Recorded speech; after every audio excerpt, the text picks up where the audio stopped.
කරුණා නිදාන තුන් ලෝකාග්‍ර සියලුම බුදුරජාණන් වහන්සේලාට මාගේ ජීවිතයම පූජා කරමි. පූජා වේවා, පූජාම වේවා.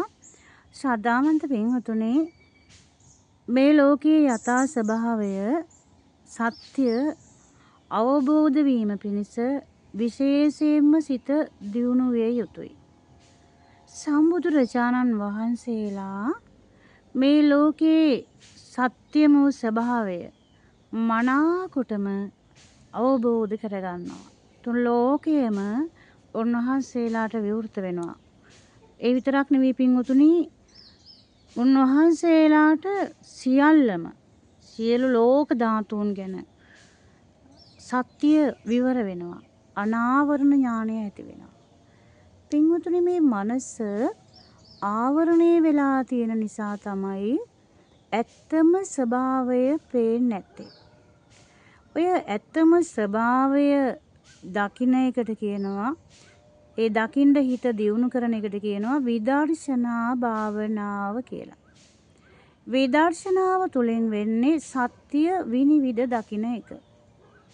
අපි කියමු යම්කිසි විශාල පර්වතයක්, අපි කියමු මහ විශාල පළල් පර්වතයකින් යම් කිසි පැත්තක් වැහිලා තියෙනවා කියලා.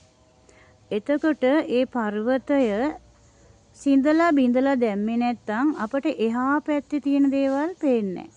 එහා මෙහා විනිවිද පේන්නේ නැහැ. දැන් එහා මෙහා විනිවිද පේන වීදුරු දන්නවනේ ඔබ. ඒ වීදුරු ආසෙන් ඇතුළක හරි කොහේ හරි තියෙන එහා මෙහා තියෙන දේවල් පේනවා. පින්වතුනි, මේ වීදුර තනිකරම කළු පාට තිරයකින් නම් වහලා තියෙන්නේ. ඔබට මේ වීදුරෙන් එහා පැත්තේ තියෙන දේවල් පේන්නේ. විනිවිද පේන්නේ.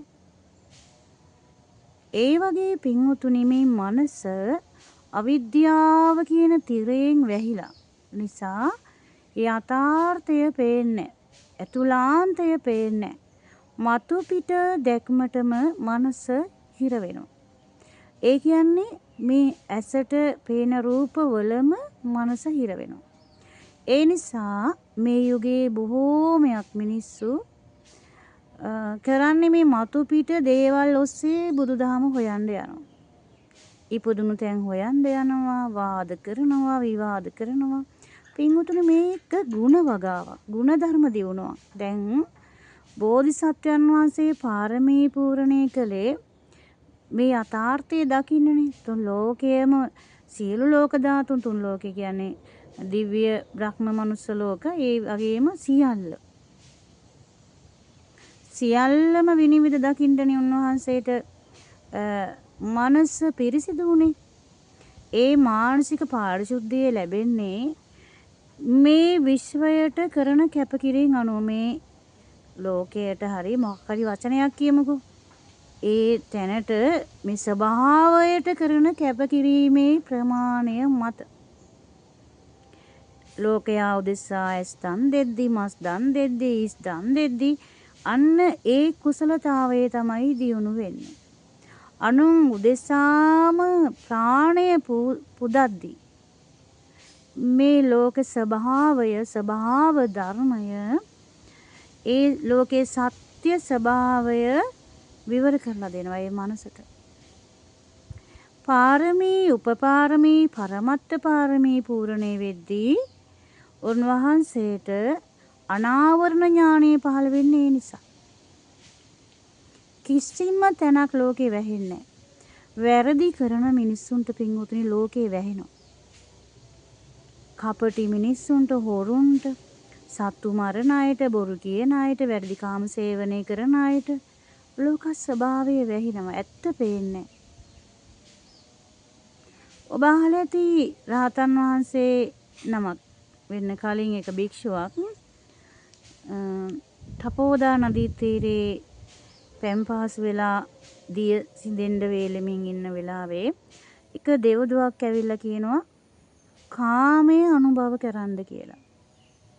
දැන් බලන්න, කාම ලෝකයේ ඉන්න අයට කාමය ඇරුණකොට දෙයක් පේන්නේ නැති නිසා උන්වහන්සේ කියනවා මේ කාලය අවකාශයෙන් වැහුණාම ඇත්ත පේන්නේ නැහැ කියලා. ඒ කියන්නේ පින්වතුනි යම් අවකාශයක් සහ කාලයක් ගත්තහම ඒ අවකාශය තුල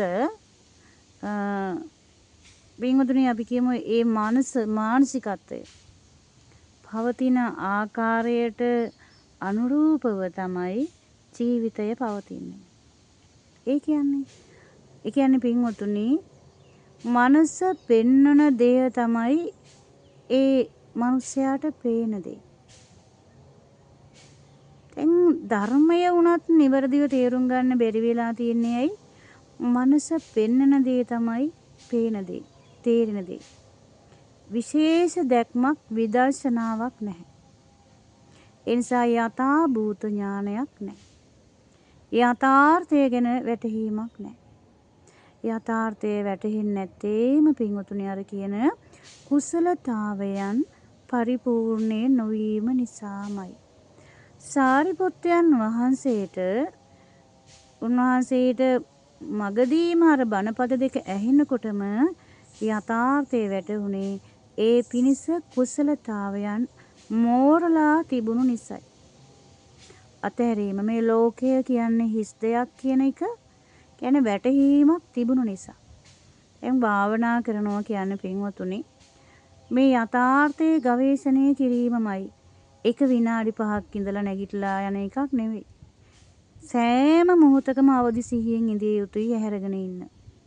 යෝනිසෝ මනසිකාරය කියන්නේ ඒක. අවදි නැති සිහිය කියන්නේ අයෝනිසෝ මනසිකාරය. ඒ කියන්නේ මේ පේන, ඇහෙන, දැනෙන ලෝකයක් එක්කලාම කටයුතු කරද්දී අයෝනිසෝ මනසිකාරය තමයි පවතින්නේ.